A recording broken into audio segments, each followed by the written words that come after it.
Is your table saw fence as crappy as my one? Let's make an auxiliary for it. Now I really love my table saw, but the fence on it is kind of crappy. It has a few different problem areas, but the main one is that the sides aren't actually square with the tabletop. It has a twist to it. I don't know if the fence came from the factory like that, or if it happened after I accidentally dropped it on the concrete one day.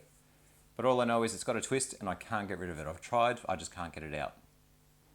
That's why years ago I built this auxiliary fence for my table saw. It served me well, but it is starting to show its age and it's actually making things a little bit more dangerous than they should be, so it's time to upgrade it. Even if your fence is already perfectly straight and square, I find that this little upgrade makes using the table saw a lot more efficient and easier as well, so I highly recommend it. So let's make a new one.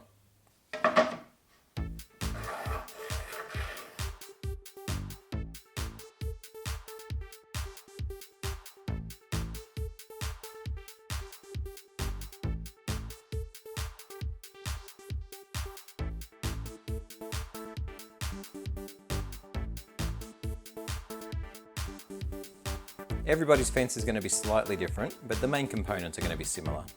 You'll need two lengths, a little longer than your fence, and as wide as you would like your new fence to be tall. Then a centre brace, pretty much exactly as wide as your fence. And finally, a couple of end caps or braces to help keep it all together nice and square.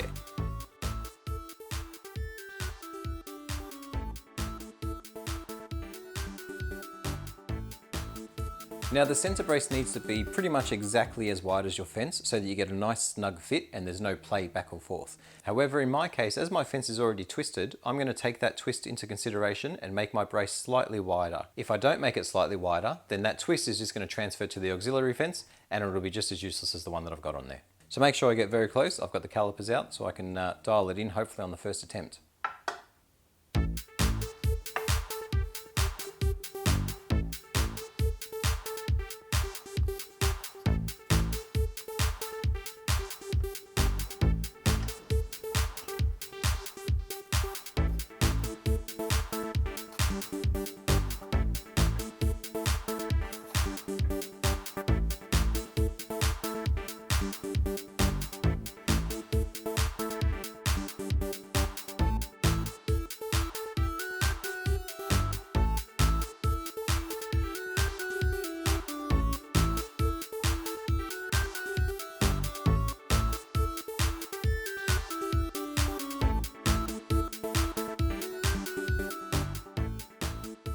My current auxiliary fence is 15 centimetres high. I've been using that for a few years. It seems to work really well for me, so I'm going to stick with that height for the new one.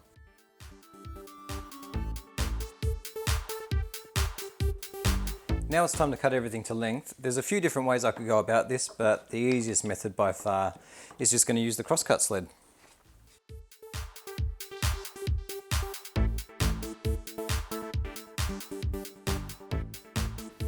There's no real point in me sharing my dimensions here, as you have to work with whatever shape and unique features your own fence already has.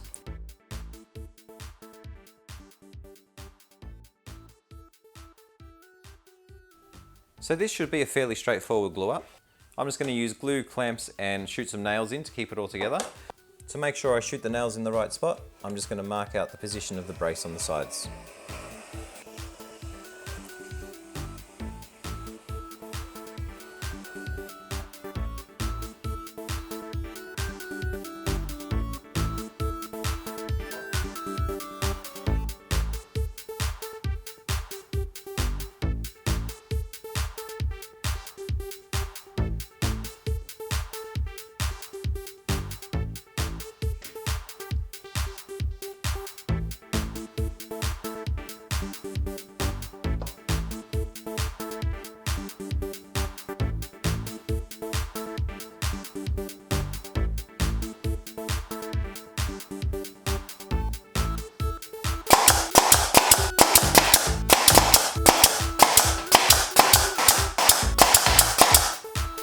It's really important that you take care to glue it up perfectly square. It kind of defeats the whole purpose of the fence if you don't. Be especially careful when you're clamping that you don't introduce any angle to your new fence either.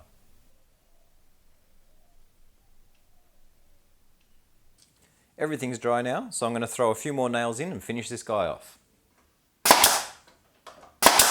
The next thing I need to do is put a stop in so that the fence can't slide forward as I push the workpiece through, but I also need that stop to work around my locking handle.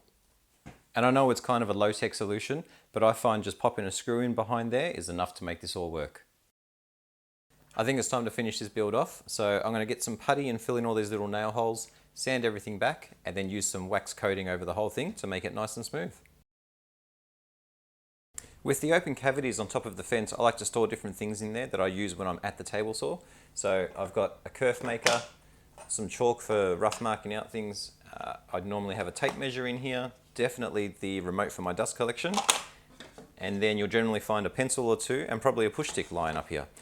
Just make sure that anything that you do store up in the cavity is actually stored inside it and it's not just sort of leaning on top so it can fall out onto the blade, because that probably wouldn't be too good.